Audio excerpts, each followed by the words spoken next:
here in verse 18. And as I was preparing this week, I thought, I almost made a really bad decision and did verse 18 with the rest of the armor because it fits.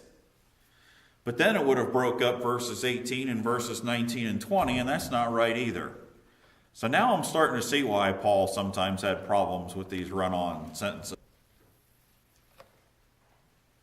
Everybody's looking now because you didn't do your homework.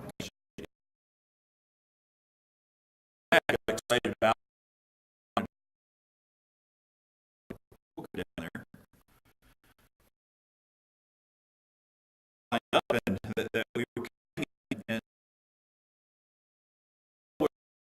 we were going to take certain amounts of time for different things. And I kept asking my dad, you don't want to not seem spiritual or anything, but I thought, Dad, I don't know. I don't know if this is a good thing for teenagers to come to or not. What am I going to pray for all night long? I mean, you think about it. You start praying at 7 o'clock at night and you finish at 7 o'clock in the morning. What are you going to pray for 12 hours? And Dad said, well, I don't know what's going on, but we'll find out. And when I was there, I thought, my first prayer was, keep me awake. I mean, you got sports practice. Here it is, I believe. And at 7 o'clock at night, all these folks gathered in church. And he said, okay, what we're going to do is we're going to break this into half-hour time slots. And I thought, spiritual needs of folks in our church. And then we'd come back together and we'd sing a song and we'd talk for a few minutes and he'd share a verse or two and he'd say, for the next half hour, we're going to pray for everybody that you know of that's unsaved. And I thought, that's going to take 5 minutes. And then we come back together and he'd do the same thing. He said, now we're going to pray about missionaries. And it was amazing. About 3:30, 4 o'clock, everybody was supposed to quit and come back together again. And I sit there and I remember 7 missionaries we haven't gotten to yet. The next thing, we're going to pray for folks who have physical needs. And you're thinking, there's no way we can pray for a half an hour for folks who have spirit. And the next thing you know, you start praying about every single person you know that needs divine intervention. And that chime would sound in your... Paul starts off here and he says, we ought to be always. You say, there's no way I can fill always. Yes, you can. You can fill always with political conversation. Is we need to be folks of prayer. Pray for victory. And equipped. As I've gone down through this study the last couple of weeks and I've looked at this armor, I don't know how many times I personally have sat at my desk. I wonder if my shield of faith is as strong as it ought to be. I wonder if I fully understand everything I have in my helmet of salvation. Do I really? And wonder where Satan's having a heyday because I haven't been as serious as I ought to be with the belt of truth. Or I haven't had my feet shod with the preparation of the gospel of peace. Where are my weaknesses? Where is he liable to attack? Sometimes we think that we're really, really well prepared over here. I trust if you think you're really, really well prepared here, Satan's probably not attacking in that area. He's attacking in this area over here you hadn't even. Pray for others. Pray always. And then he uses this phrase, with all prayer and supplication. Well, what do you mean all prayer and supplication? Well, there's a lot of different parts to prayer and supplication. For a minute and appreciate who exactly that you're talking to. I mean, to a Jewish person, if you think about their whole method of worship, you had this outer court where certain people couldn't go. And then you had another court where Jewish men had to stop. And then priests could go into this one. Time of year ever when Testament, anyone, any believer can bow their head and ask the God of the universe to work in their behalf and talk to him as Abba Father. What an amazing concept. Paul says we need to be praying with all prayer and supplication. We need to make sure that we have thanksgiving and praise involved. We need to make sure that we have involved. Broken line of communication is often because there's sin in our heart. And until we confess it and make it right, how can he work on our behalf? He can't bless. Worship and adoration walk into the temple and raise their hands and act all high and holy and say, I thank God that I'm not like this filthy sinner. And you have a man over here that we know really nothing about who is smiting himself upon the chest and saying, be merciful.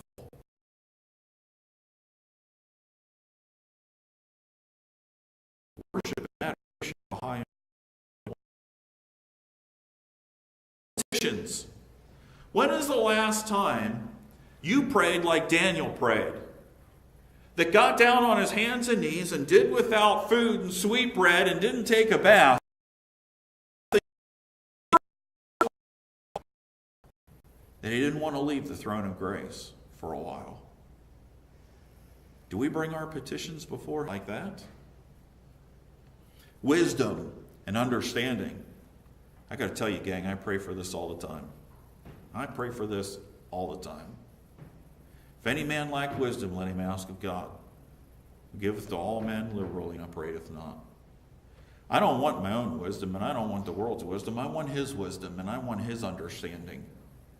Because it gives me proper perspective. It helps me to see that are coming. It helps me to put in perspective how Satan is and how much he hates me and what he really wants to do in my life.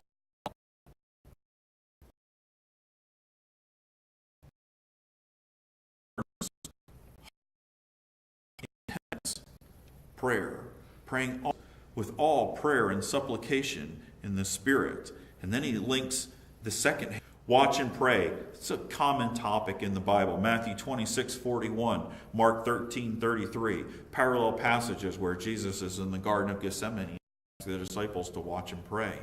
Philippians 1:4, Colossians 4:2. I pray for you, and at every remembrance of you I am praying for you. And you say, why does he write to those folks?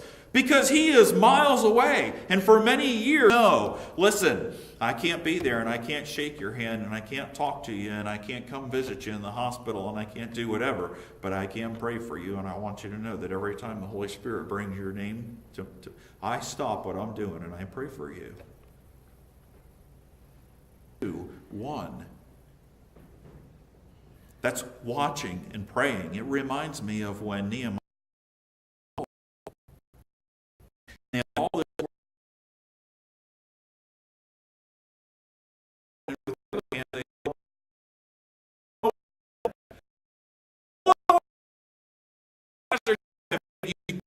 to build.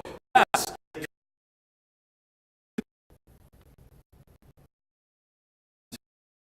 As important as it is, and it is really important that we share the gospel. We need to make sure that we're with warfare and defeated men. Watching all. Every time I think of still hurts my heart every time I read those passages because they're tired and we get tired. And Jesus said, he is awful.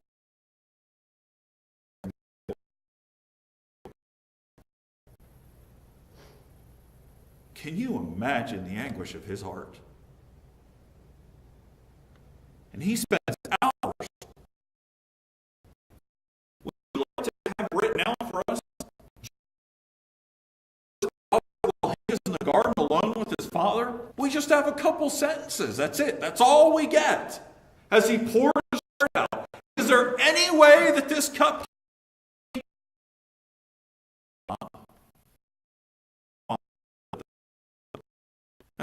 that's all we get of the grief. John and Jesus had And he finds them what? And he goes on a little while and he finds the others. What? Good enough. And they're thinking, man, it's been back to Jerusalem, all the fests that are going on. It's late at night, and they're tired.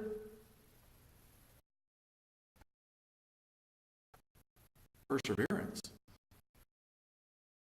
He comes back again and finds them what?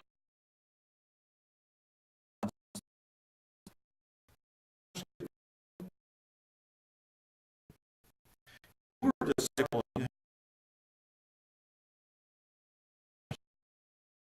Fall asleep praying in the garden with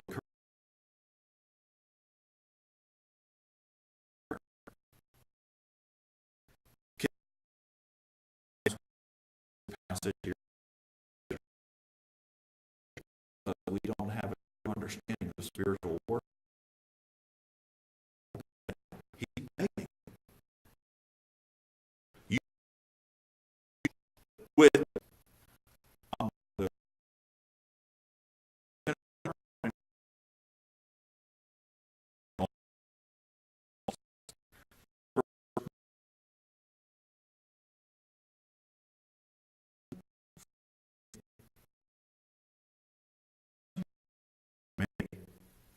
I think of this as a warrior's play. He has just talked about all of the things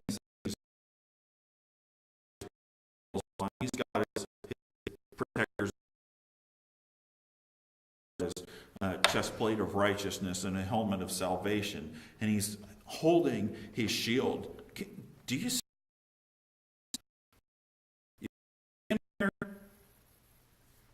He's been in prison for how many times now, and how many to kill him? How many times has this guy been shipwrecked, bitten by snakes, rejected and wrongly accused of things? Do you see him standing there? I don't think Paul's standing there in shiny armor like it's a Roman parade. I see him standing here with dents in his helmet. I see scars down the side of his breastplate of righteousness. I see rips in the clothing. I see sandals that are dirty and worn. I see a shield, and you wonder, how in the world can one more arrow not go right through? And for me,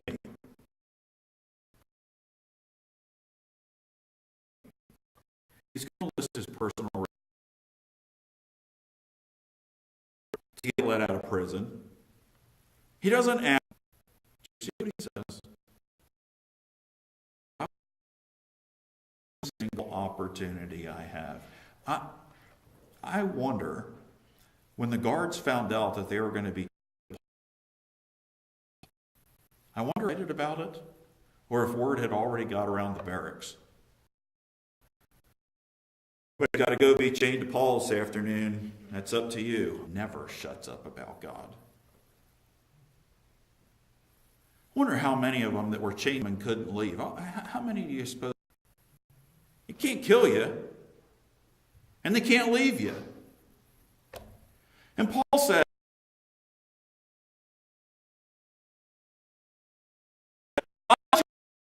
in my situation, God give me the discernment to take advantage of every single opportunity that comes my way. I want to share the gospel. He's got all the things that have been done to him to intimidate him. And whole reason he's in Rome to begin with, right? Demetrius the silversmith is all worked up. We're not selling. I need to open my mouth boldly. It's why I am here. I am an ambassador of Jesus Christ. An ambassador doesn't give his own message. An ambassador gives the message of the one who sent him, in the authority of the one who sent him. Others understand the gospel. I am convinced that in the church in America today, we don't understand the gospel of Jesus Christ. Against attacks is exactly that. We have watered down the gospel. You got prominent people who are supposed to be Christians who believe that everybody gets to heaven equally. Paul didn't buy into any of that.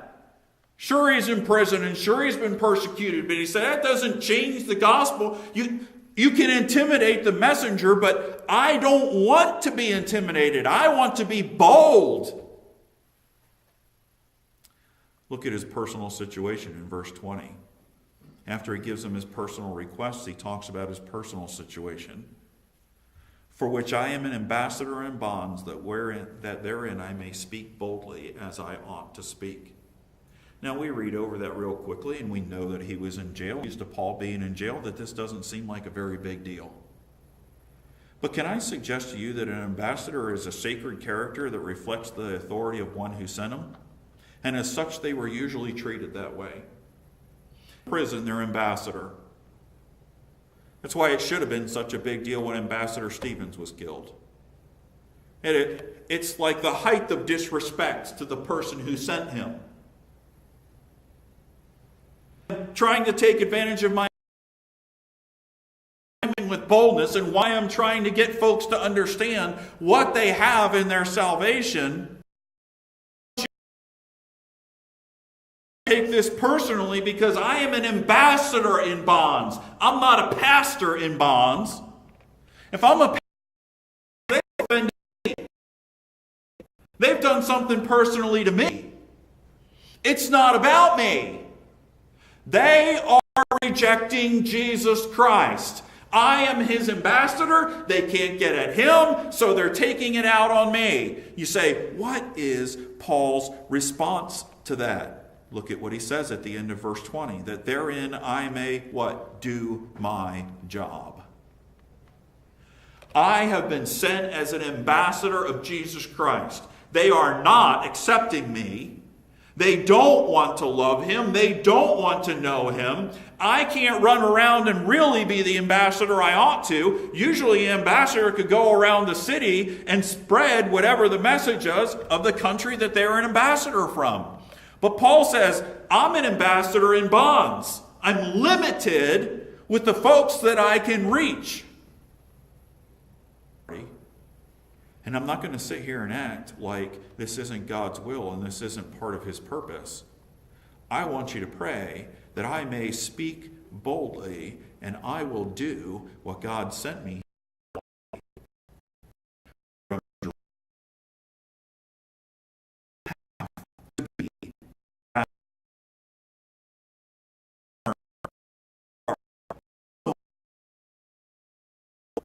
Don't allow the circumstance or the situation to dull the shine of the gospel in your life.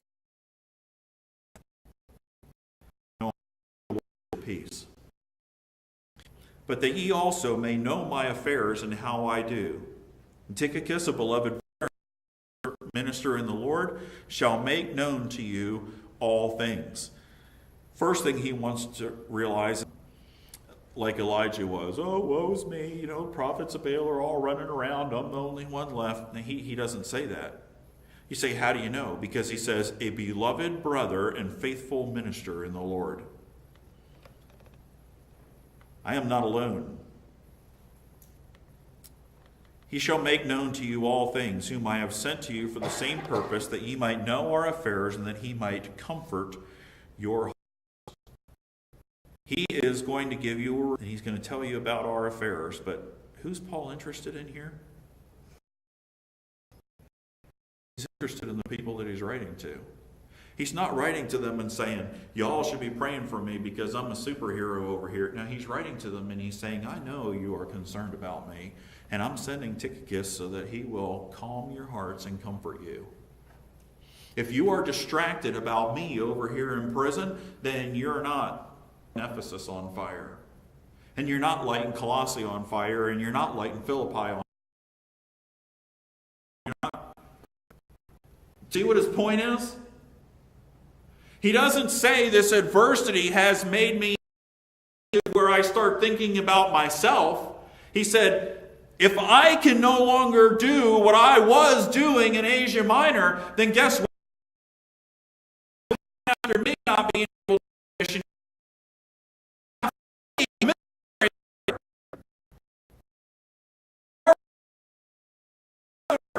I'll take care of where I am.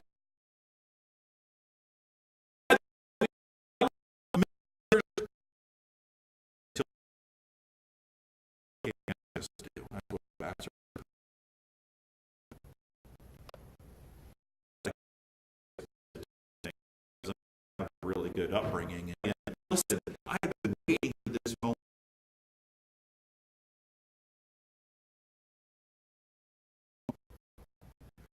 Peace of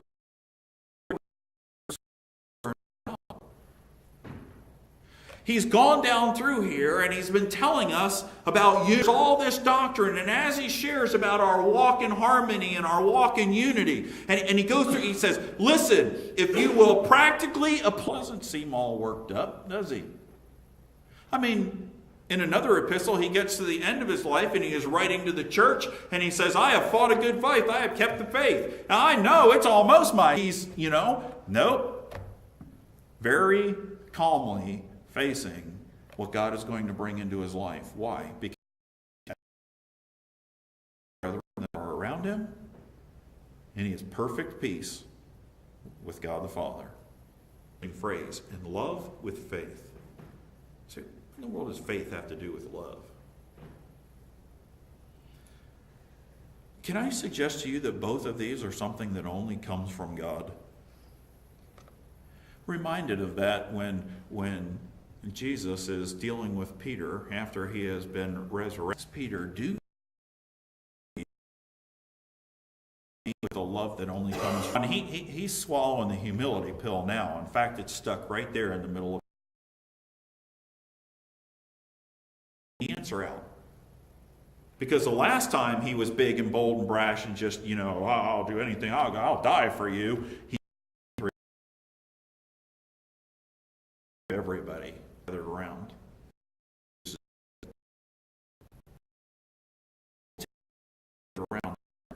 And kind of looks around. And that's why Philadelphia, the city of brotherly love, killing each other like that.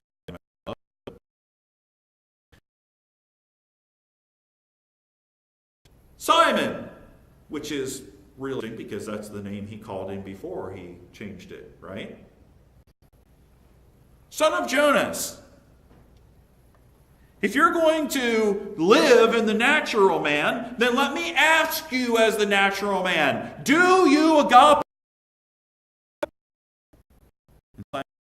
Again, no. What's Paul trying to get across here? He says, agape love comes from naturally. But there's always that selfish element of phileo love. Selfless love that would send Jesus Christ to the cross.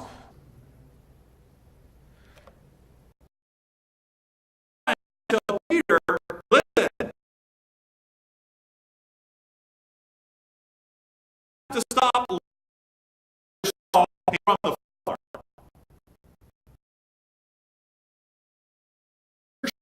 Faith is going to be God at His Word, and we understand how He loves and how He works. Understand how He works. Paul says, I wish the peace to be with you, and I wish that you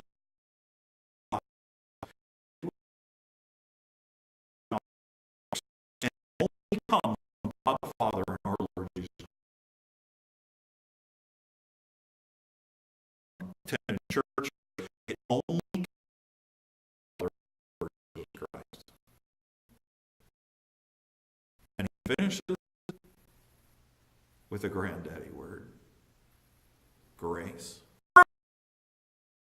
This battle is far bigger and far worse.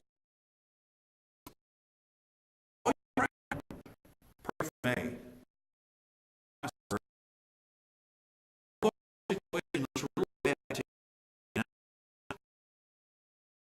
Have discretion to take advantage of. I need to be clear in sharing the world that changes the gospel of Jesus Christ.